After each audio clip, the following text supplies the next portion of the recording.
High Admiral Kethrin of the Zarkax Confederation stood aboard the bridge of his flagship, the Eternal Dawn, his iridescent scales shifting colors with barely contained disdain.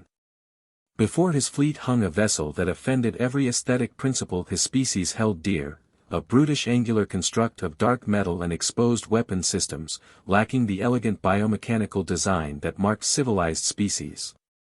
Preliminary scans complete, High Admiral, announced First Observer Nixis, her crystalline sensory arrays pulsing with data. The vessel appears to be of primitive construction, though. She paused, recalibrating her instruments. There are some anomalous readings I cannot explain. Kethrin's secondary hearts pulsed with amusement. In 3 millennia of expansion, the Zarkax had encountered countless emerging species. All eventually bowed to the Confederation's superior technology and culture. This would be no different. Open communications, he commanded. Let us educate these newcomers on the proper order of things. The response was immediate, but not what anyone expected. A holographic figure materialized on the bridge, a bipedal being wearing what appeared to be a simple dark uniform. Captain Rhaenyra Voss of the United Earth ship Vigilant stood with casual confidence, her weathered face and steel-gray eyes suggesting decades of experience. High Admiral, she acknowledged with a slight nod. You've entered protected space. I recommend you adjust your course immediately. Kethrin's scales flickered with indignation. Protected? By whom? Your vessel, while quaint, hardly poses a threat to a Confederation battle group. We claim this sector by right of expansion. Claims, Voss replied evenly, require the ability to enforce them. You're operating under several misconceptions, Admiral. First, that this sector is unclaimed. Second, that my ship is primitive. And third. She smiled, but it didn't reach her eyes, that humanity is new to the stars. Before Kethrin could respond, First Observer Nixis's crystals pulsed urgent crimson. Admiral. Energy readings from the human vessel are impossible. They're using some form of contained quantum fold technology. Their power output exceeds our entire fleet combined. Preposterous, Kethrin snapped. No species could hide such advancement behind such crude design. This is clearly some form of sensor deception. Not deception, Voss corrected. Pragmatism. We built our ships for war, Admiral, not parades. Every scar on our hull, every exposed weapon system, tells a story of lessons learned in blood. Humanity has been among the stars for far longer than you imagine, fighting battles so other species wouldn't have to. As if to underscore her words, massive weapon ports began opening along the Vigilant's hull, revealing systems that violated what the Zarkax understood about physics.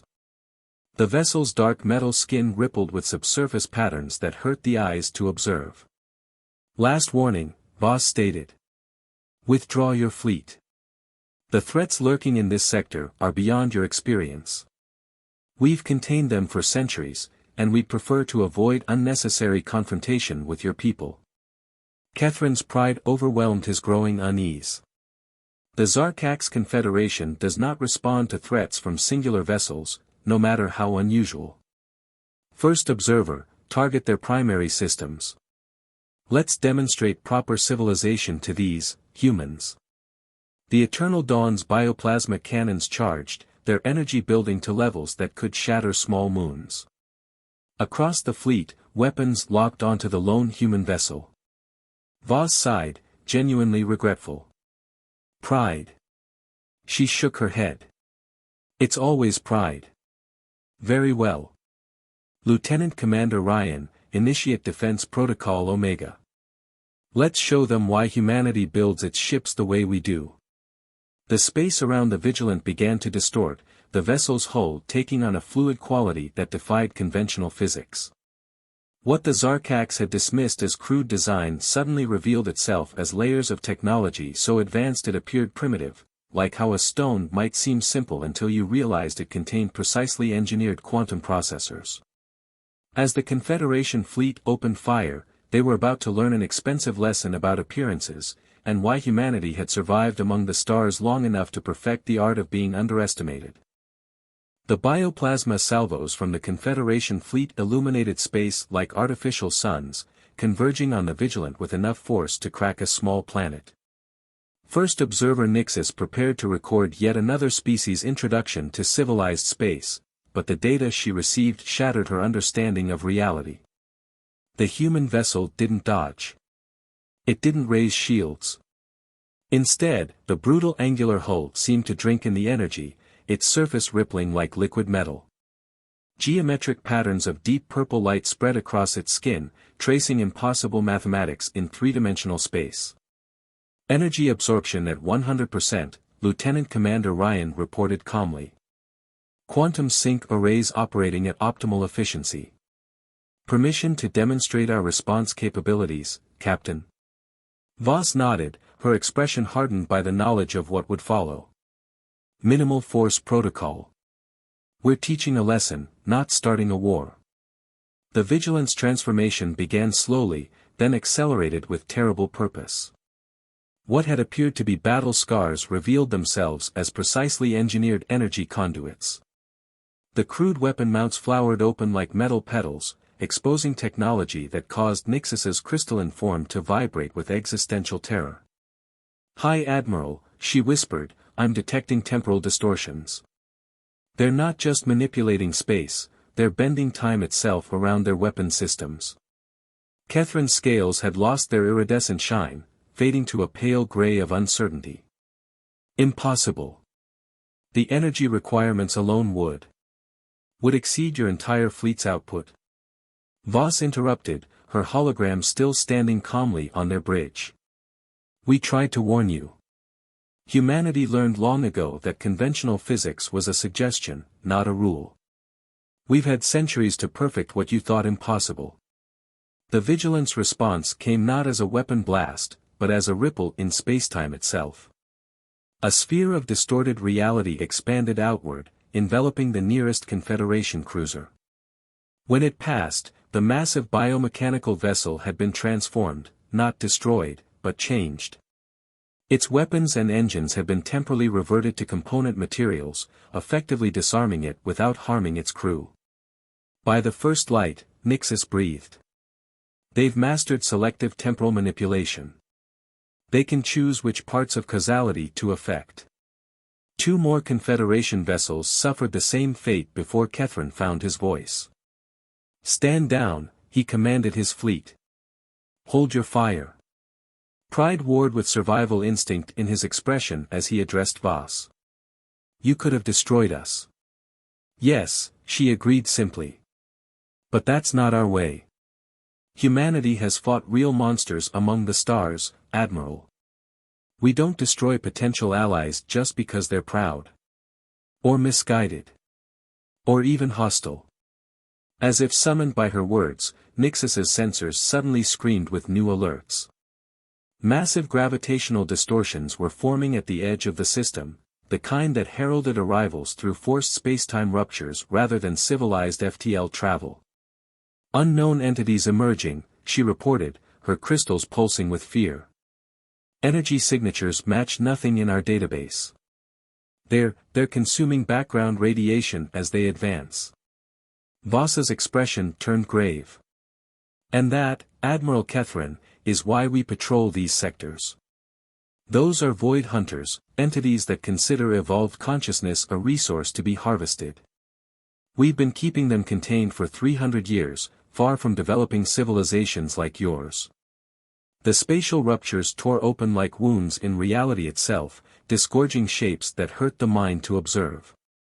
They moved with impossible grace, their forms seeming to absorb light rather than reflect it.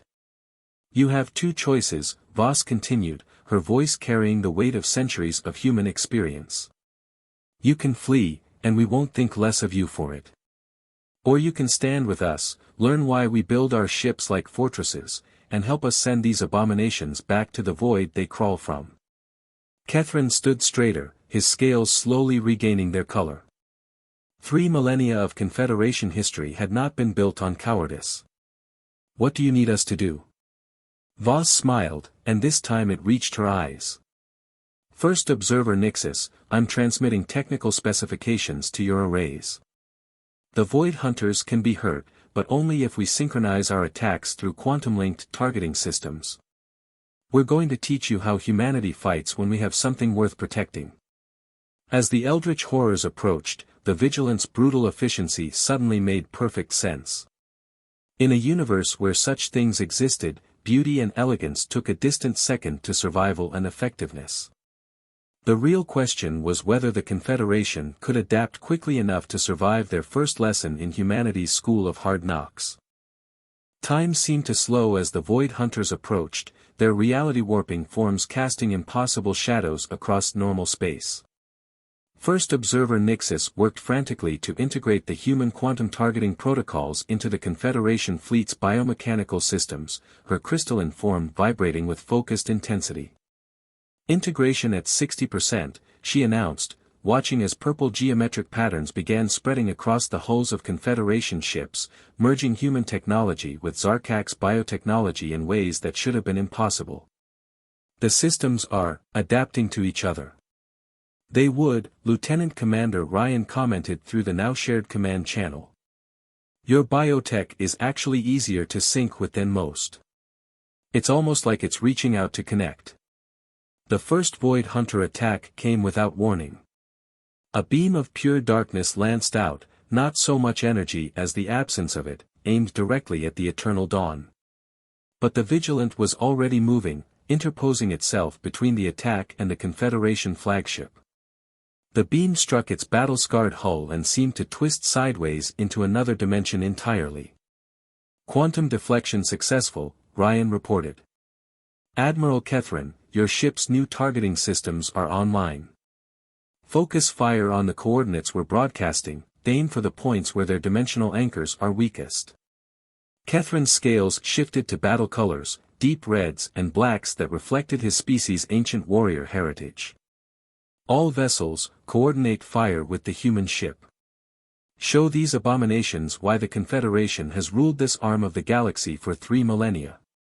The combined fleet moved with unexpected synchronization, Confederation bioships flowing around the Vigilant like water around a rock.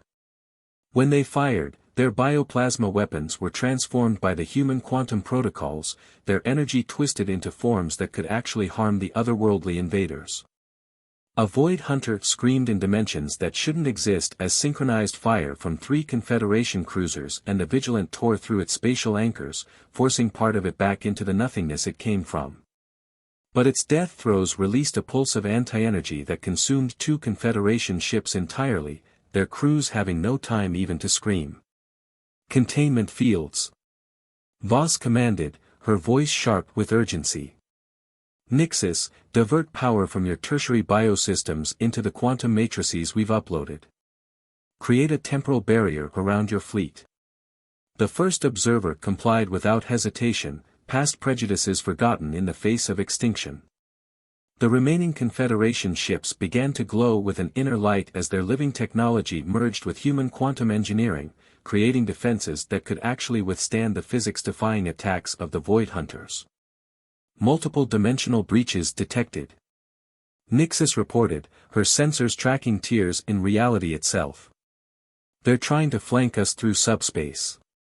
Not today, Voss growled. Ryan, initiate the Lazarus Protocol. Show them why humanity learned to weaponize resurrection itself. The Vigilant's hull began to shine with an inner light that seemed to reach into other realities.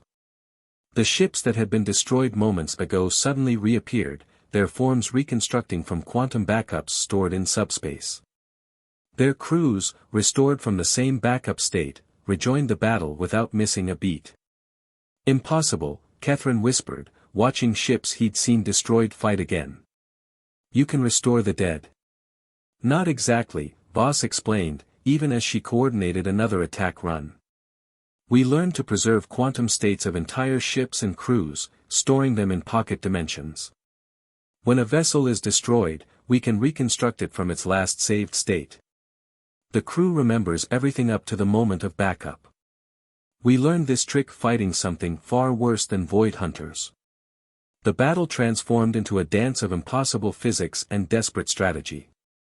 Confederation bioships moved with fluid grace, their attacks guided by human targeting data, while the Vigilant demonstrated why humanity had survived horrors that would have broken younger species. Every time the Void Hunters seemed to gain an advantage, the humans revealed another layer of technology that redefined what their new allies thought possible. But even as they fought together, more spatial ruptures were appearing. The Void Hunters weren't just attacking, they were calling for reinforcements. "We need to end this quickly," Voss announced, her tone grim. "Admiral Catherine, your fleet has earned humanity's respect today. But what we're about to do, you may want to engage your temporal shields and look away. There are some human technologies that we prefer to keep to ourselves." As the Vigilance hull began to reconfigure itself once again, Nixus's sensors detected energy readings that defied classification. Whatever humanity had learned in their centuries of secret warfare, they were about to demonstrate why some knowledge came with warning labels. The Vigilance transformation began at the molecular level. Its hull didn't just shift, it evolved, the dark metal flowing like liquid as entire sections phased between dimensions. What emerged looked less like a ship and more like a tear in the fabric of reality itself, a construct that existed in multiple states simultaneously. "All Confederation vessels, maintain your positions within our quantum wake," Voss commanded. "What you're about to witness is why humanity keeps its distance from younger civilizations." Lieutenant Commander Ryan, initiate the Genesis Protocol. The space around the Vigilant began to fold in on itself, creating a cascade of temporal harmonics that caused Nixus's sensory crystals to resonate at frequencies she didn't know they could achieve. The human vessel was somehow existing in multiple timelines at once, each version of itself overlapping and reinforcing the others. "By all that lives," Catherine breathed, his scales shifting through colors that hadn't been seen since the ancient times of his species. "They're manipulating probability itself." "Not exactly," Ryan corrected through the command channel. "We're creating a localized bubble of accelerated evolution. The laws of physics as you understand them are about to become negotiable."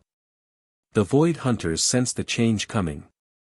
Their otherworldly forms began to retreat, pulling back through the spatial ruptures they'd created. But they weren't fast enough. The Vigilant released its hold on conventional reality, and the universe shuddered. A wave of pure possibility exploded outward from the human vessel, catching the fleeing Void Hunters in its wake. Where it touched them, they began to change. These entities that had existed outside normal spacetime were suddenly forced to evolve through billions of years in seconds, their impossible forms corrupted by accelerated entropy. "Remarkable," Nixus whispered, her crystals recording everything.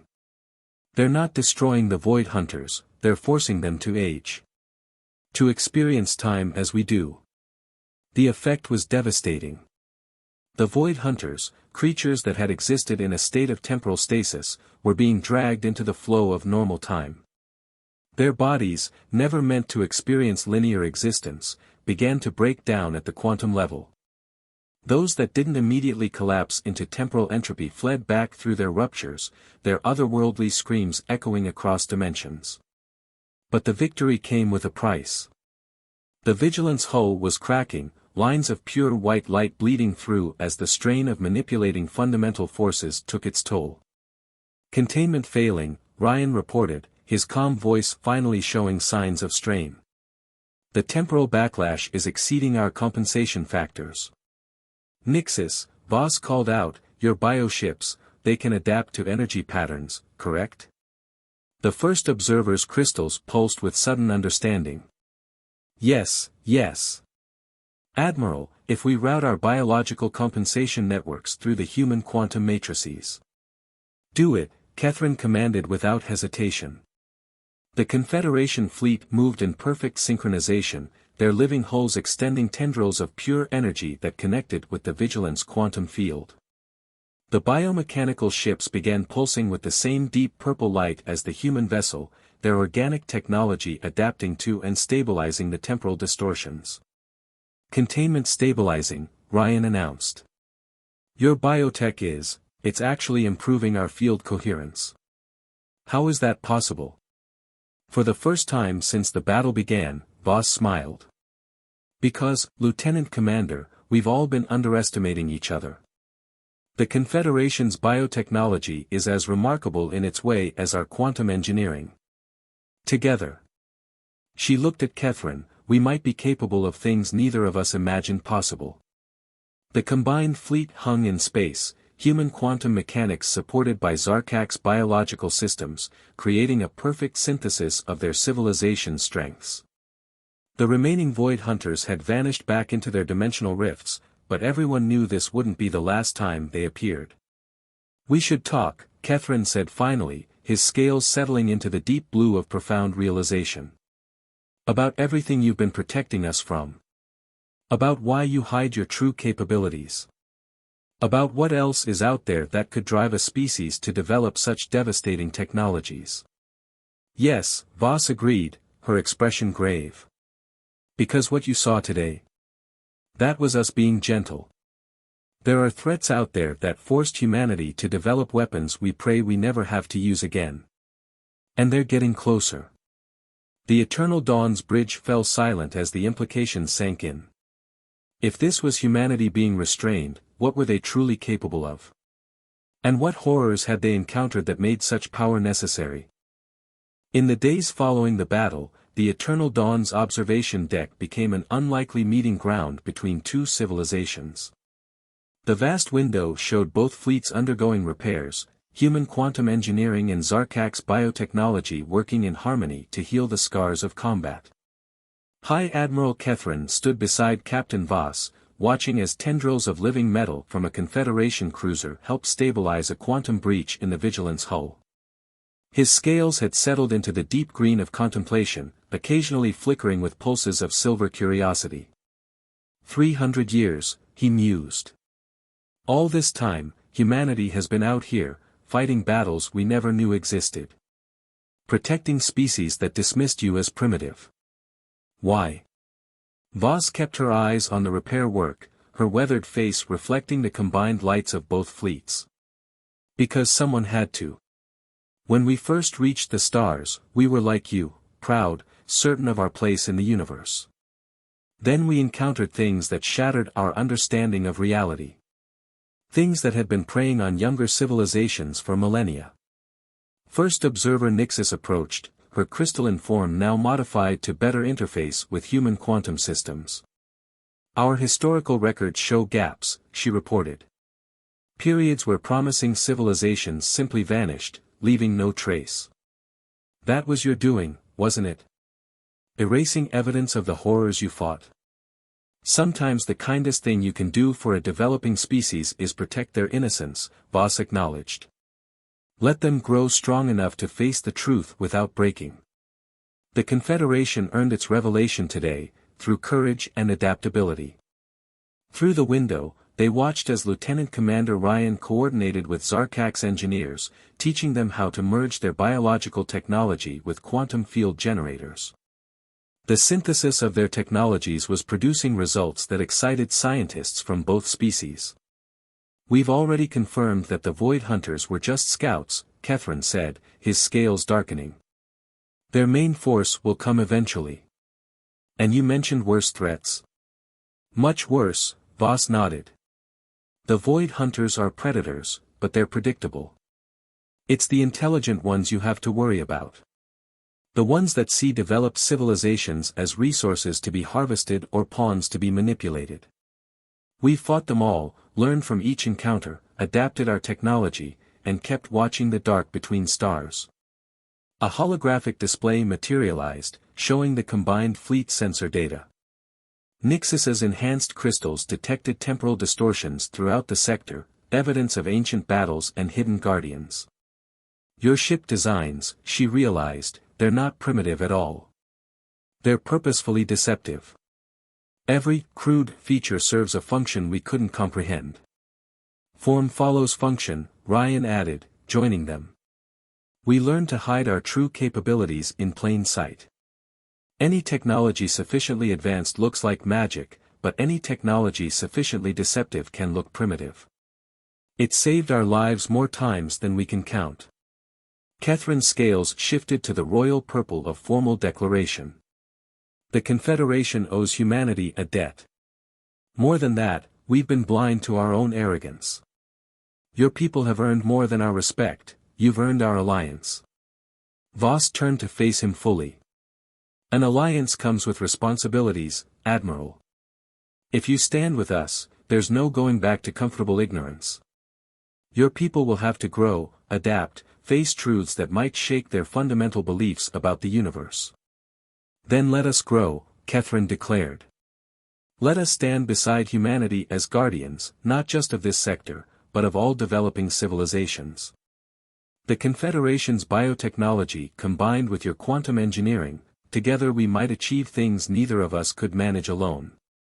There will be losses, Voss warned. Sacrifices. The darkness between stars holds horrors your people have never imagined. Nixus's crystals pulsed with determined light. Then we will face them together, and add our own chapters to humanity's legacy of protection. The two fleets hung against the backdrop of stars, their combined technology a testament to what was possible when species looked past their prejudices. Humanity's long vigil had finally found worthy allies, and the Zarkax Confederation had learned that true civilization wasn't measured by technological elegance, but by the willingness to stand against the dark. As new quantum biological sensors were installed throughout the sector, Voss allowed herself a small smile. The price of underestimation had been paid in full, but the lessons learned would echo through generations. The galaxy's younger species could sleep soundly, unaware that their dreams were protected by an alliance forged in battle and tempered by understanding. The true war was still to come, but for the first time in centuries, humanity wouldn't have to fight it alone.